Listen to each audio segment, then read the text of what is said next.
Good morning students. Online class में आप सभी का स्वागत है। लास्ट टाइम अपन ने देखा था कि लेखाशास्त्र विषय में जो लेखांकन करने की जो प्रणालियाँ थी वो अपन ने 4 प्रणालियाँ दी थी। एक तो इकरा लेखा प्रणाली, जिसको सबसे पहले जो पुरानी विधि आती है वो कारिंदा लेखांकन है, जो कौटिल्य के जो अर्थशास्त्र में आपको इसका उल्लेख मिलेगा। तो एक तो कारिंदा लेखांकन, दूसरी आपकी जो आती है इकरा लेखा प्रणाली, और इकरा लेखा प्रणाली का सुधरा हुआ जो रूप है वो है भारतीय महाजनी बही खाता, जो बिल्कुल पूर्ण रूप से भारतीय पद्धति है, भारतीय महाजनी बही खाता, जो कि आपके 11th में भी ये भारतीय महाजनी बही खाता पद्धति है। वो 11th में भी आपको कहीं ना कहीं तीसरे या चौथे चैप्टर में आपको देखने को मिलेगी। इसके नियम, उसके कुछ कायदे आपको 11th क्लास के तीसरे या चौथे चैप्टर में भी नेक्स्ट सिलेबस में आपको देखने को मिलेंगे। और आज जो वर्तमान में जो लेखांकन प्रणाली चल रही है वो दोहरा लेखा प्रणाली है। आज जितनी भी बड़ी से बड़ी कंपनियों में, बड़ी से बड़े औद्योगिक घरानों में सबसे ज्यादा इसी विधि का इस्तेमाल होता है, दोहरा लेखा प्रणाली, जिसको बोलते हैं डबल एंट्री सिस्टम। दोहरा लेखा प्रणाली, ये दोहरा लेखा प्रणाली के बारे में हम लोग को जानकारी ले रहे थे। आज ये दोहरा लेखा प्रणाली के ऊपर जानकारी देखेंगे और साथ में देखेंगे कि दोहरा लेखा प्रणाली में लेखांकन करते टाइम, हिसाब करते टाइम, विक्रेता के द्वारा हिसाब करते टाइम कौन कौन सी शब्दावली इस्तेमाल ली जाती है या काम में ली जाती है, वो अपन आज थोड़ी शब्दावली देखेंगे। आज अपन 15 शब्दावली के साथ साथ में देखेंगे दोहरा लेखा प्रणाली कहाँ तक उचित है और क्यों जरूरी है। देखिए, मैं सबसे पहले मैं बात करूंगा कारिंदा लेखांकन की। कारिंदा लेखांकन का उल्लेख आपको कौटिल्य के अर्थशास्त्र में भी मिलता है। सबसे पुरानी पद्धति है, सबसे पुराना अर्थशास्त्र है कौटिल्य का। उससे पहले भी हालांकि कई अर्थशास्त्री हुए हैं, स्पेन के, फ्रांस के, उन्होंने अर्थशास्त्री ने भी कई प्रकार के शोध किए थे। सबसे पुरानी जो भारत के अंदर काम में ली जाने वाली पद्धति है वो कारिंदा लेखांकन है। अब कारिंदा लेखांकन में क्या होता था कि पहले के जमाने की जो मुद्रा थी, पहले के जमाने में मुद्रा चलती थी कौड़ी, टका, आना, 4 आने। तो इस प्रकार से जो पुरानी मुद्रा थी उसका लेखांकन कारिंदा लेखांकन के तहत होता था। फिर उसके बाद में कारिंदा लेखांकन का थोड़ा सा सुधरा हुआ रूप है इकरा लेखा प्रणाली। अब इस इकहरा लेखा प्रणाली, इकहरा जैसा कि नाम से लग रहा है, ये इक उर्दू भाषा का शब्द है। तो इक का मतलब होता है एक, इक का मतलब क्या होता है एक, हरा का मतलब होता है खाने। तो एक खाने वाली प्रणाली थी, उसमें खाली राशि का एक ही कॉलम होता था, उसमें राशि का एक ही कॉलम होता था और उस राशि को भी इस प्रकार के चिन्ह में लिखते थे और आज भी इस्तेमाल में लिखते हैं पुराने। इसको बोलते हैं सतेड़ी का चिन्ह। इसको क्या बोलते हैं? सतेड़ी का चिन्ह। तो आपका जो राशि लिखी जाती थी वो राशि सतेड़ी के चिन्ह में लिखी जाती है। जैसे मुझे 5000 लिखना है तो मैं 5000 रुपये इस प्रकार से लिखना सतेड़ी का चिन्ह लगा करके, और सतेड़ी का चिन्ह लगा करके थोड़ी सा खाली जगह दे करके, और ये 5000 रुपये किसका था उसकी डिटेल भरी जाती थी उसके अंदर। जैसे 5000 रुपये नाम से लिए हैं, शाम को दिए हैं या कोई खर्चा हो गया, वो 5000 रुपये यहाँ पर लिखे जाते थे। आज ये भारतीय महाजनी बही खाता पद्धति है, ये हमारी पूर्ण रूप से भारतीय पद्धति है। इसके अंदर लेखांकन किस प्रकार से होता है, उसके अंदर देखो, इकरा लेखा प्रणाली में 2 पक्ष होते, एक ही पक्ष होता था, लेकिन अब इस डबल एंट्री सिस्टम में 2 पक्ष होते हैं। इस डबल एंट्री सिस्टम में 2 पक्ष होते हैं, उन 2 पक्षों में लेखांकन किया जाता है। क्यों इसकी जरूरत क्यों पड़ी? मैंने जब चैप्टर शुरू किया था उस टाइम आपको एक बात बताई थी कि किसी भी लेन देन को और किसी भी सौदे को करने के लिए 2 पक्षकारों का होना जरूरी है। एक तो विक्रेता और एक उसका क्रेता। विक्रेता वस्तु को बेचता है और क्रेता उस वस्तु को खरीद करके प्रतिफल का भुगतान करता है। और एक बात और, प्रतिफल आपका आर्थिक होना चाहिए। प्रतिफल आर्थिक, यानी वो जो क्रेता प्रतिफल का भुगतान करेगा विक्रेता को, वो पैसे में होना चाहिए। कुल मिला के बात ये। अब उसमें तो चलिए मान लीजिए दोहरा लेखा प्रणाली की बात की तो, लेकिन विक्रेता पहले भारतीय महाजनी पद्धति के अंदर जो लेखांकन करता था वो किस प्रकार से करता था, उसकी मैं थोड़ी सी संक्षिप्त में डिटेल दूंगा। यह आपका पेज होता है, उस पेज को वो व्यापारी, हालांकि ये लंबाई ज़्यादा है, लेकिन वहाँ पर जो पुस्तकें आती है वो ऊपर का कवर बिल्कुल लाल कलर का आता है। आप किसी छोटे बड़े उद्योग धंधों में जाइए, आपको वहाँ पर ऊपर की जो कवर है वो आपको लाल कलर का मिलेगा। अधिकतर उद्योगों में वैसे भी लाल कलर पसंद किया जाता है। तो वहाँ की जो पुस्तकें होती है वो लाल कलर की, तो वहाँ का जो व्यापारी होता था वो क्या करता था, उस बही के एक पेज को छोड़ता था। आज के छोटे बच्चे खेलते हैं ना, पहला पन्ना राम का, दूसरा पन्ना काम का, वो वाला सिस्टम चलता था उसमें भी। तो वहाँ पर व्यापारी क्या करता था, पहला जो पेज होता था उसको पूजन के लिए रखता था, उसमें स्वस्तिक बनाता था, उसमें कुछ चावल रखता था, कुछ और भी पूजन की कई सामग्री रखता था पहले पेज के अंदर, और कुछ गणेश जी के, लक्ष्मी जी के कुछ ऐसे कुछ मतलब वस्तु चित्र लगा करके रखता था। और बाकी जो दूसरा पन्ना होता था उसमें हिसाब चालू करता था। अब वो कैसे हिसाब चालू करता था, उसके लिए उस एक पेज को वो 2 भागों में बांटता था, क्योंकि भारतीय माध्यमिक लिखाता पद्धति में इकरा लेखा प्रणाली का सुधराव रूप में, क्योंकि इकरा लेखा प्रणाली में कुछ बहुत सारे दोष है। इकरा लेखा प्रणाली आपको यूनिट में मिलेगी सेकंड बुक के अंदर, उसमें देखेंगे इकरा लेखा प्रणाली दोष क्यों है, क्या दोष है इसके, क्या आपको आज डबल एंट्री सिस्टम का इस्तेमाल करना पड़ा। तो भारतीय माध्यमिक लिखाता पद्धति हालांकि पूर्ण रूप से भारतीय पद्धति है, पूरा काम इसमें हिंदी में होता है, अंग्रेजी का कोई स्थान ही नहीं है, लेकिन ये डबल एंट्री सिस्टम ऐसी है जो अंग्रेजी नहीं छोड़ती, हिंदी चाहिए ही नहीं। अब वो क्या करता था, 2 पक्ष बनाने के लिए उस पेज को वो दो भागों में फोल्ड कर लेता था पूरे पेज को। अब 2 भागों में फोल्ड करने का मतलब ये होता था कि अब 2 पक्ष हो गए, क्योंकि लेन देन करने वाली 2 पक्ष है। जरा आप देख रहे हैं ऐसे सलवटे रखता था, लाइन नहीं खींचता था वो, स्केल तो बिल्कुल काम में नहीं लेता था। अब ये 2 पक्ष हो गए, इसका मतलब पहला पक्ष तो नाम का और दूसरा पक्ष जमा का। जैसा कि आपने अभी दोहरा लेखा प्रणाली की शब्दावली देखेंगे, उसमें देखेंगे पहला पक्ष तो नाम का और दूसरा पक्ष जमा का। जो आज डबल एंट्री सिस्टम में नाम को डेबिट कहेंगे और जमा को क्रेडिट कहेंगे। तो 2 पक्ष होते थे, डबल एंट्री सिस्टम में भी 2 ही पक्ष होते हैं, लेकिन वो थोड़ी सुधरा हुआ रूप है। उसमें सबसे बड़ा डबल एंट्री सिस्टम का ये कि आपका जो आधुनिक जो लेखांकन है वो ठीक से हो जाता है। जैसे आपका जीएसटी है, टैक्स है, इनपुट जीएसटी है, आउटपुट जीएसटी है, इनकम टैक्स रिटर्न है, और अन्य प्रकार के कई प्रकार के जो और भी टैक्स लगते हैं, सेल टैक्स है, वेट है। तो इस प्रकार के जो टैक्स है वो टैक्स की गणना सही तरीके से हो जाती है डबल एंट्री सिस्टम में, ज़्यादा दिमाग काम में लेने की आवश्यकता नहीं है। लेकिन पहले के ज़माने की जो लेखांकन पद्धतियाँ होती थी उनमें इतनी भारी भरकम मात्रा बची होती थी कि पूरे साल भर के रिकॉर्ड को एक पन्ने पलट करके और फिर टैक्स की गणना की जाती थी, बहुत मेहनत होती थी उसमें। तो अब वो 2 पक्ष हो गए। अब 2 पक्ष को क्या करता था कि विवरण का कॉलम बनाने के लिए उसको 2 बार फोल्ड करता था। जरा आप देख रहे हैं कि आप उसको 2 बार फोल्ड करता था इस प्रकार से, एक बार फोल्ड कर दिया और बिल्कुल फोल्ड हो जाना चाहिए, मतलब सलवटे दिखनी चाहिए। इसको कहा जाता है सलवटे। क्या कहा जाता है उसको? सलवटे कहा जाता है। ये 2 बार मैंने फोल्ड कर दिया, 1 बार और फोल्ड करना है आपको। पहली बार जो फोल्ड किया था वो तो पक्ष का था, और दूसरी बार और तीसरी बार जो फोल्ड करेंगे वो विवरण का है। क्या? विवरण का। जो यहाँ डबल एंट्री सिस्टम में अपन पर्टिकुलर पढ़ेंगे, पर्टिकुलर का मतलब विवरण, पर्टिकुलर का मतलब विवरण। इस प्रकार से वो फोल्ड करता था। अब आप जरा, मैं इसको खोल रहा हूँ और खोलने पर आप जरा देख रहे हैं कि कितनी सलवटें बनेगी। जरा आप गौर से देखें, इसमें मैंने बीच का जो कॉलम बनाया था, ये जो बीच का कॉलम बनाया था वो बीच का कॉलम जरा मैं पेन से सिग्निफिकेंट कर रहा हूँ, जरा आप गौर से देखेंगे। मैंने जो चिन्ह बनाया था वो ये वाला था, ये वाला पक्ष था। जरा आप देख रहे हैं। अब ये वाला जो पेन से जो मैंने लगा रखा है वहां तक का चिन्ह लगाया था मैंने। अब आधा भाग तो ये, आधा भाग तो इधर वाले हो गए, आधा भाग इधर वाला पेन से, जो पेन का मैंने चिन्ह लगा रखा है। भारतीय माध्यमिक लिखाता पद्धति में अब आप खुद चेक करो कि कितनी कितनी सलवटें होती है। जरा आप देख रहे हैं कि पहले कॉलम में 1 2 3 4, तो भारतीय माध्यमिक, और ये इस साल जो सीपीटी की एग्जाम लगी थी, जिन्होंने सीए की जो तैयारी कर रहे हैं उसमें भारतीय माध्यमिक लिखाता पद्धति के 6 सवाल पूछे गए थे। कितने? 6 सवाल पूछे गए थे। तो भारतीय माध्यमिक लिखाता पद्धति की भी थोड़ी बहुत जानकारी होना जरूरी है, जो हालांकि हम पढ़ेंगे तो नहीं, लेकिन जानकारी होना जरूरी है। अब आप जरा देख रहे हैं कि पहला जो पक्ष नाम का और दूसरा पक्ष जमा का होता था। अब आप कुछ चेक करो कि नाम पक्ष और जमा पक्ष में कितने पक्ष होती थी, कितनी कितनी सलवटें होती थी।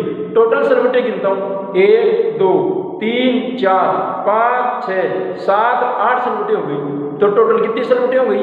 8 सलवटें। अब 8 सलवटों में उसका लेखांकन होता था और बराबर बराबर पक्षों में। तो 2 पक्ष तो हो गए नाम के, 4 पक्ष तो हो गए जमा के और 4 पक्ष हो गए नाम के।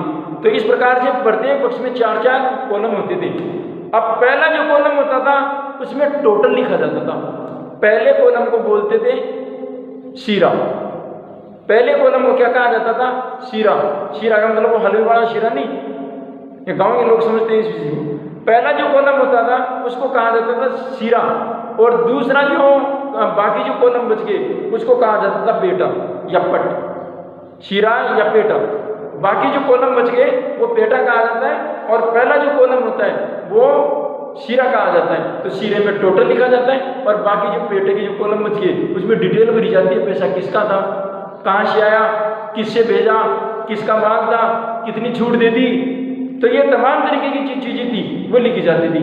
वही पक्ष आपका जमा पक्ष की ओर होता है। जमा पक्ष का पहला शीरा आपका शीरे का और पहली सलवट दो, और बाकी जो 3 सलवट बच गई वो किसकी कहलाती थी? पेटे की। और लास्ट में इनका टोटल लगाया जाता था। उस टोटल को नामे के और जमा के नाम से लिखा जाता था कि यानी पैसा लेना है या पैसा देना है। इस प्रकार से भारतीय महाजनी बही खाता पद्धति चलती थी। तो ये भारतीय महाजनी बही खाता पद्धति बिल्कुल पुस्तकों पर आधारित है, लेकिन सबसे बड़ा दोष भारतीय महाजनी बही खाता का ये कि टैक्स की गणना करने में बहुत दिक्कत आती है साहब, बहुत दिक्कत आती है। तो ये टैक्स की गणना करने के चक्कर से आज आधुनिक जो पद्धति है वो डबल एंट्री सिस्टम है, दोहरा लेखा प्रणाली, जो पूर्ण रूप से वैज्ञानिक है, पूर्ण रूप से तथ्यों पर आधारित है। और आज भी आयकर विभाग, वाणिज्य विभाग, यहाँ तक कि जो सरकारें ये हैं, जब जो विभाग है उस विभागों में सबसे ज़्यादा महत्व दी जाती है। तो आज डबल एंट्री सिस्टम है। आज इनकम टैक्स अधिकारी, इनकम टैक्स में जितने भी अधिकारी हैं, कर्मचारी हैं, वो सारे के सारे सब के सब इस डबल एंट्री सिस्टम का इस्तेमाल करते हैं। और बड़े से बड़े जो घोटाले होते हैं, बड़े से बड़े जो टैक्स की चोरी जो पकड़ में आती है, आप न्यूज़पेपर में, प्रिंट मीडिया में या समाचार में, टीवी में आप देखते होंगे, चैनलों में, अब बड़े बड़े जो घोटाले पकड़ में आते हैं वो कैसे पकड़ में आते हैं? वो इसी डबल एंट्री सिस्टम से पकड़ में आते हैं। ये डबल एंट्री सिस्टम कारगर भी है, वैज्ञानिक भी है, लेकिन इसको सीखने में थोड़ा सा भले ही लग जाए, लेकिन ये है कारगर लेखांकन के तौर पर। ये 50 पैसे की गलती भी नहीं होने देती। ये डबल एंट्री सिस्टम ऐसी है। बाकी जो पद्धतियाँ हैं उसमें 50 पैसे क्या करोड़ों की जो है घपले हो जाते थे। लेकिन पहले के ज़माने में लोग ईमानदार थे, ईमानदारी से अपना काम करते थे, इतना सुविधाएं नहीं थी। आज शिक्षा भले ईमानदार हो गई, लेकिन आदमी ईमानदार नहीं बचा। इसलिए ये डबल एंट्री सिस्टम ईमानदारी सिखाती है अच्छे को। और अब इस दोहरा लेखा प्रणाली को लिखने के लिए, मैंने पहले भी कहा था कि दोहरा लेखा प्रणाली को लिखने के लिए हमारे को कुछ शब्दावलियों का अध्ययन करना पड़ेगा। 15, 20, 30 शब्दावली जब तक अपने को ध्यान में रहेगी तो अपन देखेंगे कि इसकी एंट्री, उसका लेखांकन, उसका हिसाब किताब किस प्रकार से रखा जाता है। तो हमारे को जब तक कुछ मीनिंग्स की पता नहीं रहेगा, डिटेल का हमारे को पता नहीं रहेगा, तो हम लिखेंगे क्या? हालांकि हमारे को ध्यान तो है। जैसे मान लीजिए आप इंग्लिश पढ़ के हैं, अब मान लो आपने इंग्लिश में गुड्स लिखा, गुड्स यानी माल ही होता है, सामान ही होता है, लेकिन ये हमारे कॉमर्स में, वाणिज्य में ऐसा नहीं होता है। इसकी वोकैबुलरी अलग चलती है, उसकी शब्दावली अलग चलती है। अब ऐसे तो फिर जितनी भी अनिवार्य विषय हैं वो तो फिर सारी एक ही हो जाती है। अब जैसे अपने अनिवार्य के तौर पर हिंदी पढ़ाई जाती है, लेकिन ऑप्शनल के तौर पर हमारे राजस्थान में राजस्थानी चलती है, संस्कृत चलती है, गुजरात में गुजराती चलती है, पंजाब में पंजाबी चलती है। ऐसे तो फिर सबको फिर संस्कृत ही पढ़ा लो, फिर मतलब क्या होगा? तो लेकिन ये जो वोकैबुलरी है, ये वोकैबुलरी अलग से, ये जो शब्दावली है वो अलग से आपको देखनी पड़ेगी। अब ऐसे तो शब्दावली में लाखों करोड़ों की मीनिंग्स है, उसको याद करना बहुत मुश्किल है। हमने भी याद नहीं किया, ऐसी कोई बात नहीं है, लेकिन आपको कुछ मीनिंग्स 15, 20, 30 मीनिंग्स जब भी एक बार याद हो गई, एक बार रूटीन में आ गई, तो जैसे जैसे अपन हिसाब करते जाएंगे वो दिमाग में अपने आप ऑटोमेटिक होती चली जाएगी। उसको भी रट्टा मारने की आवश्यकता नहीं है। हाँ, मानता हूँ शुरुआत में आपको थोड़ी सी ताकत दिखानी पड़ेगी इस मीनिंग को याद करने में, क्योंकि अंग्रेजी में सबको पता है अंग्रेजी में कैसी मीनिंग याद होती है और कितनी याद करते हैं। तो अब इन मीनिंग्स को आपको याद करना है और देखना है कि किस मीनिंग का क्या अर्थ है। एक बात मैं आपसे एक बात कहना चाहूँगा कि पहली बात तो कॉमर्स में जब भी आप लेखांकन करो, हिसाब किताब करो, तो ये मान के चलना कि आप खुद एक व्यवसायी है, अपने व्यवसाय में जो लेन देन हो रहा है उस लेन देनों का लेखा, उन सौदों का लेखा आप किस प्रकार से कर सकते हैं। पूर्ण ईमानदारी से, पूर्ण कर्तव्य निष्ठा से आपको उसका पालन करना है। आइए उस शब्दावली की एक चीज़ों के बारे में अध्ययन करते हैं। कोई भी बिजनेसमैन होता है, कोई भी व्यापारी होता है, चाहे छोटा मोटा कैसा भी हो, व्यापार में सबसे पहले उसको पैसा लगाना पड़ता है। पर बिना व्यवसाय, बिना पैसे लगाए तो वो बिजनेस खड़ा भी नहीं हो सकता। पर आप भी इस बात को जानते हैं कि एक बिजनेस को खड़ा करने के लिए 5 तत्वों की जरूरत पड़ती है। कितने तत्वों की? 5 तत्वों की जरूरत पड़ती है। पहली पूंजी, दूसरी उसकी भूमि, क्योंकि बिजनेस चलाएगा तो उसकी खुद की भूमि या किराए पर उसका भवन होना जरूरी है कि नहीं। तीसरी श्रम, श्रम का मतलब यहाँ पर लेबर वगैरह या काम करने वाले, या अकेला भी लेबर है तो खुद भी लेबर की श्रेणी में आएगा। तीसरी उसका माल, और 5वीं उसका नेतृत्व।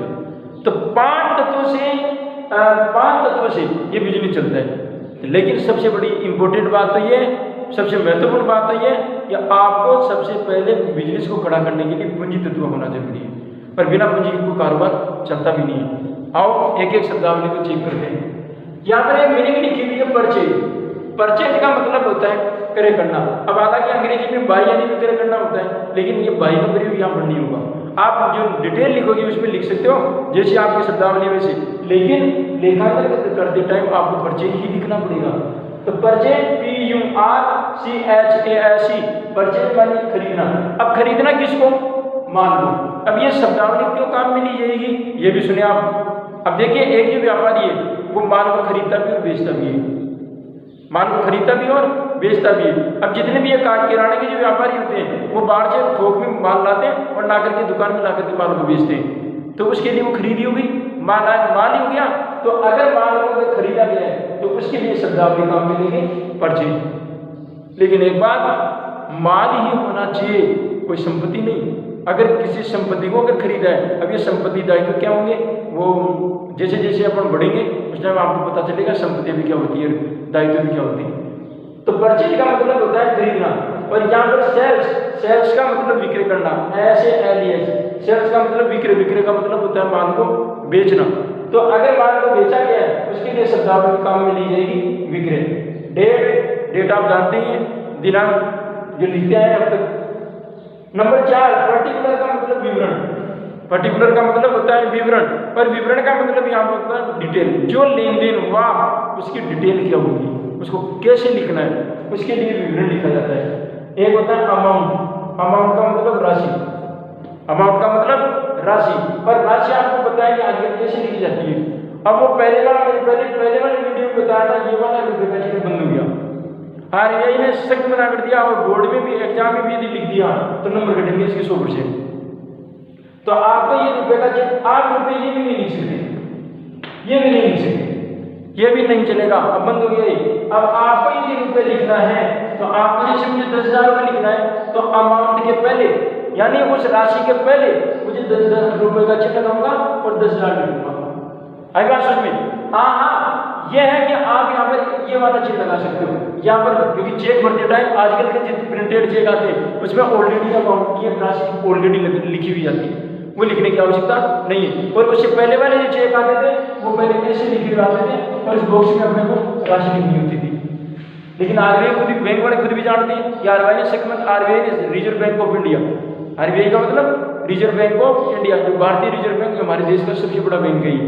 तो उन्होंने भी अब उन बैंकों को, अपने सहयोगी बैंकों को या प्राइवेट बैंकों को निर्देश दे दिया कि आप चेक के ऊपर ये वाला रुपये नहीं लिख करके अब ये वाला रुपये लिखिए किसी भी कीमत में। आपकी जो नई सिलेबस है आप किताब में भी देख सकते हैं कि रुपये का चिन्ह ऐसे लिखा हुआ है। अब अमाउंट का मतलब राशि, राशि आपको इसमें लिखनी है, मुद्रा में लिखनी है। और हमारी भारतीय मुद्रा क्या है? रुपया। हमारी भारतीय मुद्रा क्या है? रुपया है। ये लेजर है, लेजर का नाम LEVGR, लेजर का मतलब खाता बही। ये अलग अलग पुस्तकें खोलेंगे उस टाइम देखेंगे खाता बही क्या चीज होती है। डेबिट, डेबिट का मतलब नाम, DEBIT, डेबिट यानी नाम और क्रेडिट यानी जमा। अब नाम का मतलब किसी व्यक्ति को अगर उधार में माल बेचा जाता है उसके लिए डेबिट काम मिलेंगे, और बाकी अगर उधार में माल खरीदा जाता है तो उसको क्रेडिट काम मिलेंगे। और डिटेल जैसे जैसे शब्दावली आती जाएगी कौन सा क्या डेबिट होगा, कौन सा क्या क्रेडिट होगा। लेन देन जब आएंगे, जब सवाल आएंगे उस टाइम देखेंगे कि डेबिट क्या होगा, क्रेडिट क्या होगा। फिर कैपिटल, कैपिटल का मतलब पूंजी। पूंजी हाल ही में मैंने थोड़ी देर पहले बताया कि एक बिजनेस को अपने व्यापार को शुरू करने के लिए सबसे पहले जो धनराशि लगानी होती है वो धनराशि क्या कहलाती है, पूंजी कहलाती है। वो धनराशि क्या कहलाती है, पूंजी कहलाती है। कैश, कैश का मतलब नगद, आप समझते हैं, जिसको रोकड़ बोलते हैं। स्टॉक, स्टॉक का मतलब माल। अब देखो यहाँ पर भी माल परचेज, यहाँ पर भी स्टॉक माल, तो इसमें आपको डिफरेंस क्या नजर आएगा वो देखिए। ये माल तो है खरीदा हुआ और ये माल है खरीद लिया, खरीद करके उसको बनाया, बना करके उसको बेच दिया, जितना बिक गया और बाकी जो बिना बिके रह गया वो क्या कहलाएगा, स्टॉक कहलाएगा। वो क्या कहलाएगा, स्टॉक। जैसे कई बिजनेसमैन बोलते हैं स्टॉक में इतना माल पड़ा है, इसका मतलब क्या हुआ कि जितना बिकना था बिक गया, बाकी रह गया जो स्टॉक है कि नहीं। ये स्टॉक का मतलब माल जो बचा हुआ है बिना बिका। एक्सपेंसेज का मतलब होता है खर्चा। एक्सपेंसेज का मतलब होता है व्यय या खर्चा, उसको एक्सपेंसेज के नाम से दिखाएंगे। जैसे किराया, किराया खर्चा है। आपने किसी को मजदूरी दी, खर्चा है। आपने सैलरी दी, ये भी खर्चा है। इस प्रकार से आय, इनकम, इनकम INCOME, इनकम यानी आय। डेबिटर्स यानी देनदार, देनदार ये व्यक्तिगत है। ये दो चीजों के मामले में और पूरा बिजनेस इसी को टिका हुआ है। आप बड़े से बड़े और छोटे से छोटे उद्योगों में आप देखते हैं कि डेबिटर्स और क्रेडिटर, इन दोनों ही व्यक्तियों से ये पूरा बिजनेस चलता है और पूरी अर्थव्यवस्था चलती है। यहाँ तक कि अब ये डेबिटर्स और क्रेडिटर क्या होते हैं। डेबिटर का मतलब देनदार, या डॉक्टर नहीं लिखेगा कोई भी, आप कहीं इसको आप इस डेबिट को आप शॉर्ट में DR भी लिख सकते हैं और इस क्रेडिट को शॉर्ट में आप CR भी लिख सकते हैं। ये DR का मतलब डॉक्टर नहीं है, DR का मतलब डेबिट है और CR का मतलब क्रेडिट है। CR का मतलब क्रेडिट है। तो ये संक्षिप्त जो शब्दावली है वो भी काम में ले सकते हैं, इसके नंबर नहीं मिलते। और डेबिटर, देनदार वो व्यक्ति होते हैं जिन व्यक्तियों को अपने उधार में माल बेचा है। उधार में जो देखिए, मैंने शुरुआत में जब चैप्टर शुरू किया था उस टाइम मैंने एक बार तो विक्रेता दो तरीके से माल बेच सकता है, उधार में भी और नकद में भी। अब नकद के लेन देन में तो क्या होता है कि क्रेता वस्तु को ले जाता है, क्रेता उसका हाथों हाथ नकद में भुगतान कर जाता है। और बाकी उधार की स्थिति में विक्रेता माल दे तो देता है, लेकिन क्रेता इस आश्वासन के साथ में क्रेता और विक्रेता के बीच में एक संबंध हो जाता है, एक समझौता होता है कि माल तो दे दो, लेकिन एक निर्धारित अवधि के बाद में, निश्चित अवधि के बाद में हम उस माल का क्या कर देंगे, भुगतान कर देंगे, है कि नहीं। उसको करार कहा जाता है, अनुबंध कहा जाता है हमारे वाणिज्य के अंदर, कॉन्ट्रैक्ट जिसको कहते हैं अनुबंध। ये अनुबंध क्या होते हैं, सुविधा क्या होती है, वो देखेंगे। एक चैप्टर आएगा आपकी विनिमय बिल, आपके फर्स्ट बुक में या सेकंड बुक में एक चैप्टर है बिल ऑफ एक्सचेंज, विनिमय बिल, उसमें देखेंगे अनुबंध क्या चीज होती है। और क्रेडिटर का मतलब लेनदार। लेनदार वे व्यक्ति होता है जिनसे व्यापारी उधार में वस्तु खरीदता है। भाई व्यापारी उधार में जब बेच सकता है तो व्यापारी उधार में खरीद भी सकता है, सीधी सी बात है। व्यापारी उधार में खरीद भी सकता है और उधार जरूरी भी है। तो इस प्रकार से ये शब्दावली है, इस शब्दावली को आपको देखना है, याद करना है और देखना है। और ये शब्दावली जब अपन सवाल हल करेंगे तब ये शब्दावली काम में आती रहेगी। जैसे जैसे एक बार रूटीन में आई फिर आपको रट्टा मारने की आवश्यकता नहीं है, अपने आप समझी हुई, याद की हुई अपने आप रूटीन में आ जाएगी, उसको याद करने की कोई आवश्यकता नहीं है। आज के लिए इतना ही, धन्यवाद। एक बार आप इसको देखें कि कौन कौन सी शब्दावली है, कौन कौन सी, आप इनको एक कॉपी में एक सादा पेज में आप लिख करके उसको रखें। आज के लिए इतना ही, धन्यवाद।